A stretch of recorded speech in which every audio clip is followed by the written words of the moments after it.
Well, I guess Jacksonville State, they had a lot of turnover year to year, but they've still managed to be pretty successful against you guys. What is it about what they do that makes them such a difficult matchup? They're usually pretty successful against everyone. Like Ray Harper's a terrific coach. There's a reason he's won, is it 600 plus games now? And they're always talented. I think the magic for them is how well he gets them to play together on both ends of the floor, as well as being a really good tactician. They're a hard guard. Pierre's having a phenomenal year, MVP like. So it makes it difficult for your defense because you have to make sure you solve that equation. And then they've got Mason Nichols. He's improved so much on the interior. And we had a good first half in Jacksonville, not so much in the second half because I thought we allowed some of our emotions to thwart our purpose. And that never works in any aspect of our lives, does it? But I got a lot of respect for Coach Harper. They broke our 45-game win streak here. Kyle Rode reminded me of that the other day. Thanks, Kyle. Shout out. And they're a good team. We should hopefully have a little bit of a rivalry now with them because of how many years we've competed against each other. How much emphasis do you put in on the standings and trying to get a regular season title?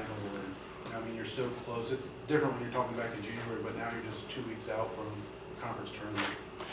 Yeah, we try not to talk about it, John. Our guys know. I'm not naive. They look at the standings and they know what's at stake. But man, for years, I think part of getting over yourself as a coach, especially because we all want to control things, right? Is just stay committed to being process oriented. And I know it sounds cliche, but it really is. If that's a pursuit you can acquire on the daily, you'll be able to look past what you're not in order to continue to build into what you are. And I just think for us, our daily communication is let's be process driven. And here's the real: whatever the outcome is in the game on Thursday, we still have 3 regular season games left, and they're all really hard. So I want to fixate on how can we be the best version of ourselves today? And so that's been our messaging, but it's been our messaging in the last decade. So I think our guys are probably used to it by now. You mentioned Pierre's successful season, but he only had 9 against you guys last game. Would you do well against him? How do you slow him down? He actually did a really good job of deferring. I don't think it was what was working for him. They were driving us. House got hot a little bit. Brigham hit a couple of really big baskets. He's a really good player, very underrated. And then again, offensively, I don't think we were ourselves. You can't look. Here's the real: you can't be a great team or a championship team if your only momentum or consistency lies on making shots. You got to be able to win games because you're really sound defensively as well. And I just don't think I don't think we did that in that 20 minutes. But I think it's been more the aberration for our season thus far in conference play. It's a long recovery from starting out. What were we, 2-3, and so just to get ourselves in a position where there's however many media people here, and we have a little bit of significance on the line. I think it speaks to our guys and their commitment to trying to get better on the daily. How much was that second half at Jacksonville State a good thing in hindsight to helping you guys understand the value of defense when the offense isn't falling and understanding the right mental and emotional engagement during that time? Yeah, Eddie, fair question. But again, I think when you're on the wrong side of the scoreboard, and I say wrong by how most people judge it, you're always going to find the negative. Like we'll come in here and if we lose a game, hey, you shot 58% from the free throw line, and there's the reason why you lost. And so I just think no matter, and Dick Bennett he's such a great resource for me because he said never accept in victory what you wouldn't in defeat. So it goes back to what I talked about when we post game wrap up after in the film room after every game, win or lose. So I think yes, we learn because it stings a little bit more when you lose, right? But I just think our guys have the emotional maturity to frame it. All right, failure's learning. What can we learn from this? The second half, you mentioned the second half of Jacksonville, but it was kind of a theme throughout a lot of the first part of Conference USA played when you were playing teams for the first time.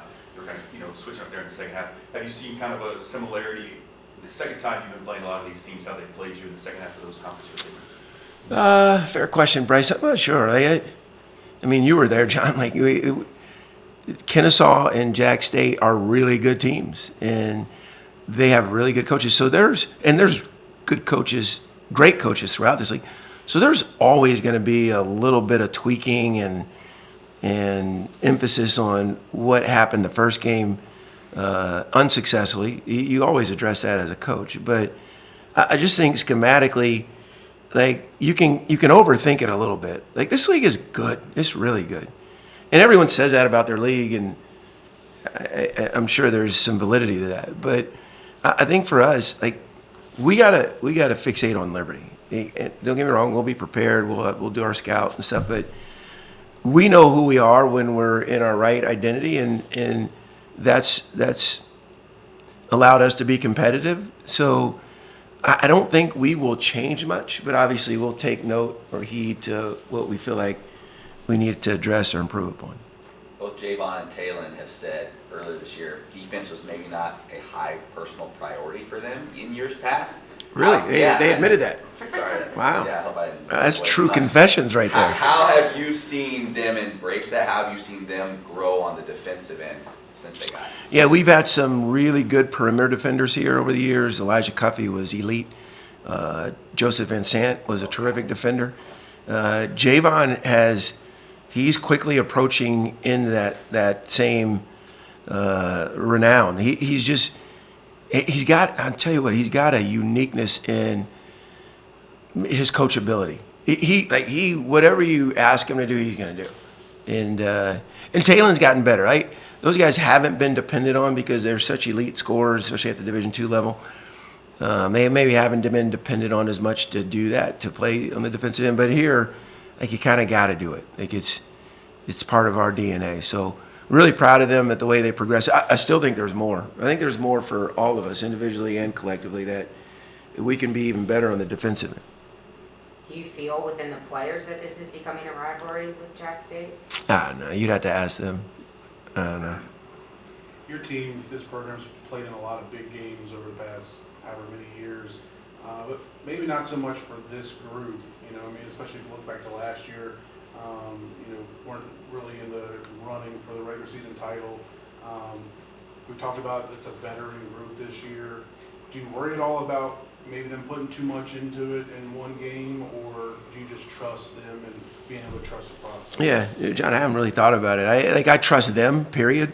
So, and again, I'm so far from their age, admittedly so, that I'm not sure what goes through their head. I do think they've got a maturity about them that's unique, though, and a collective intelligence and commitment that, man, you pray and you dream about in your locker room.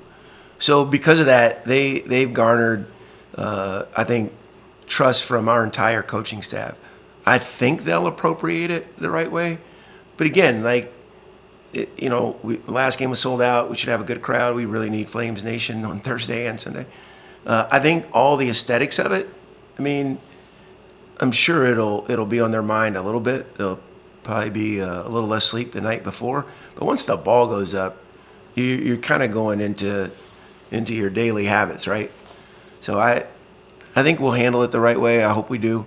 But I also know, look, as significant as it may be in the now and the present, when we go to Huntsville, it's not going to matter.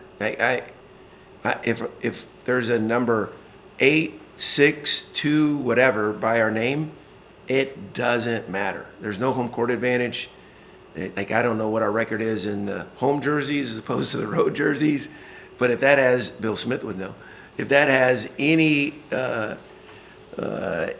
variance on the proposed outcome, I highly doubt it. So I think let's just see if we can't get better today in practice, and when Thursday hits, get better in the game at hand.